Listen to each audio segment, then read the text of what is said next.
Greetings! You are on the journey less travelled, and today here's a video about a small but interesting topic. Vaccination. There has been a debate over vaccinations either being a leap forward by science to eradicate disease, or a horribly flawed technology which injects people with poison and spreads autism. Firstly, let's get that out the way. Vaccines do not cause autism. This myth originates from a man in the United Kingdom known as Andrew Wakefield, who in 1998 did a study into the measles, mumps and rubella vaccine, which displayed a trend between autism and the MMR vaccine. However, this study was flawed in numerous ways.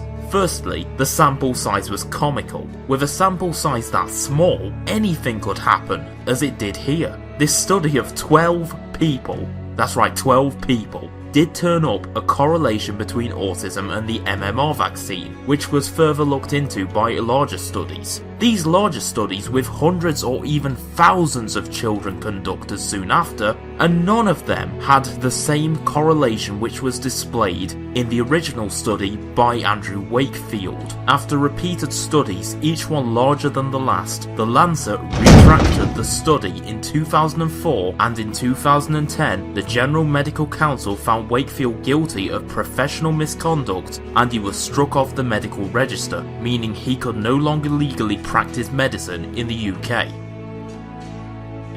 Benefits vaccines have brought to this world are stunning. By injecting a dead virus or bacteria into somebody's blood, it is possible to stimulate an immune response, and this is what vaccines are. A vaccine is simply an artificial introduction to a dead or weakened disease for the purposes of producing an immune response and keeping the body aware of such a threat. This strikes another anti-vax point down. The idea that vaccine-induced immunity and natural immunity are different is factually wrong. Vaccine immunity is triggered in the exact same way.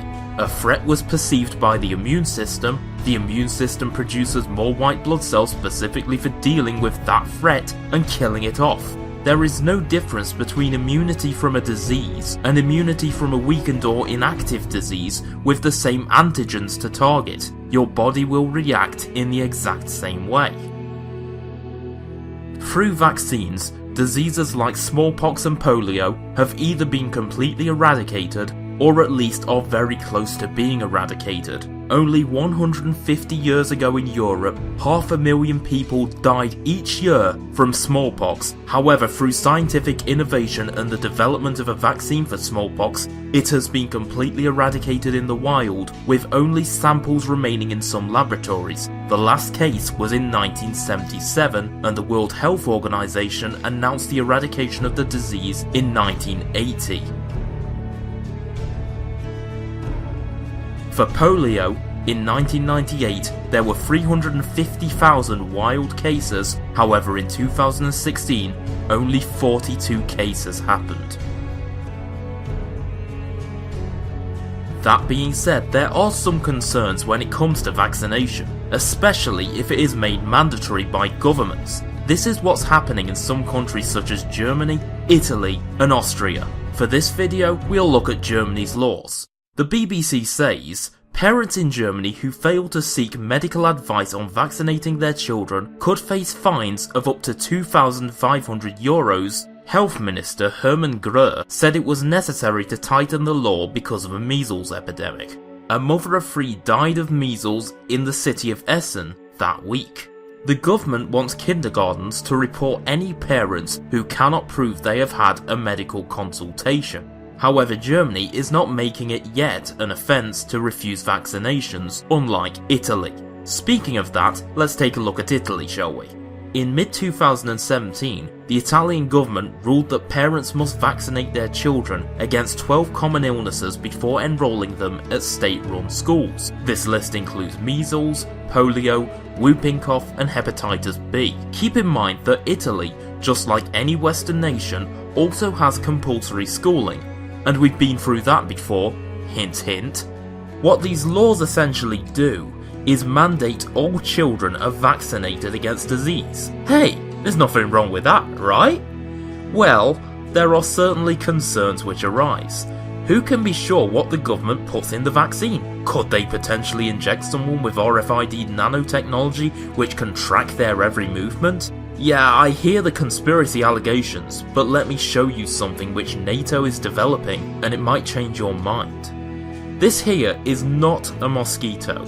It is a drone being developed by the United States military for the purpose of spying on citizens both domestically and internationally. Currently, it is still in development, but if this thing can spy on someone or inject them with RFID nanotechnology, does having RFID technology in vaccines seem so far-flung anymore?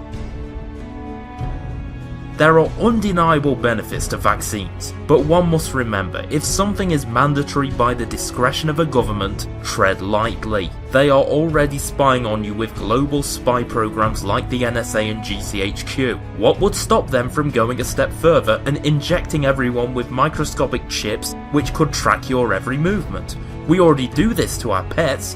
Why couldn't they do it to humans? What would stop these institutions from going a step further with their thirst for control and another step towards a futuristic Orwellian society? Thanks for watching this video. If you want to see more content like this, subscribe, support me on Patreon, linked in the description, and feel free to watch more content. What's next? We'll see where the journey takes us. Thank you for travelling along the journey less travelled.